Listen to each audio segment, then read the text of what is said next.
পরবর্তী স্ম্যাকডাউনের জন্য ডব্লিউডব্লিউই কিছু ধামাকা বা বড় কোনো অ্যানাউন্সমেন্ট নিয়ে আসছে আমাদের সামনে খুব শীঘ্রই। তো আমাদের অপেক্ষা শুধুমাত্র নেক্সট স্ম্যাকডাউনের জন্য। তো নেক্সট স্ম্যাকডাউনে আমরা যে সকল ধামাকা দেখতে চলেছি, ব্রক লেসনার, জন সিনা, সিএম পাঙ্ক, এজেলি, এছাড়া ভালো ভালো কিছু ম্যাচ এবং কি ভালো ভালো কিছু স্ম্যাকডাউনের সম্মুখীন হতে চলেছি আমরা নেক্সট স্ম্যাকডাউনে।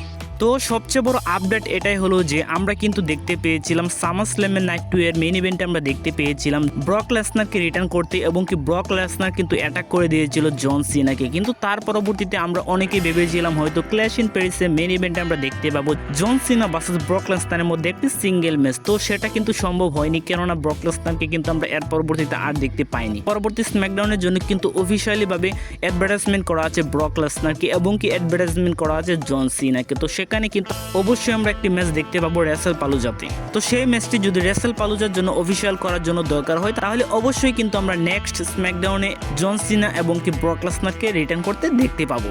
এছাড়া একটি বিশাল আপডেট কিন্তু রয়েছে। লাস্ট রয়ের এপিসোডে কিন্তু আমরা অলরেডি টিজ পেয়ে গেছি যে না, আমরা নেক্সট স্ম্যাকডাউনে এজেলি রিটার্ন দেখতে পাবো।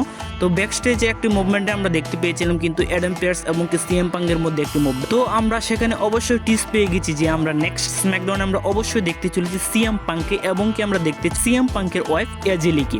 তো লাস্ট ওয়ার এপিসোডে আমরা দেখতে পেয়েছি বেকি লিঞ্চ কিন্তু স্ল্যাব বা চর মারতে শুরু করেছিল সিএম পাঙ্কে। তো আমরা সেটাই টিজ করতে পেরেছি যে আমরা নেক্সট স্ম্যাকডাউনে এজেলিকে ব্যাক করতে দেখতে পাবো, এবং কি রেসেল পালুজাতে আমরা অবশ্যই দেখতে পাবো Seth Freakin Rollins and Becky Lynch versus CM Punk and এজেলির মধ্যে একটি মিক্সড একটি ম্যাচ।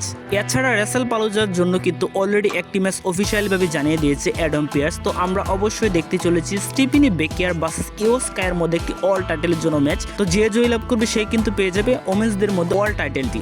তো এই ছিল আজকের ভিডিও। ভালো লাগলে অবশ্যই লাইক, কমেন্ট এবং কি সাবস্ক্রাইব করে পাশে থাকবেন। ধন্যবাদ সবাইকে।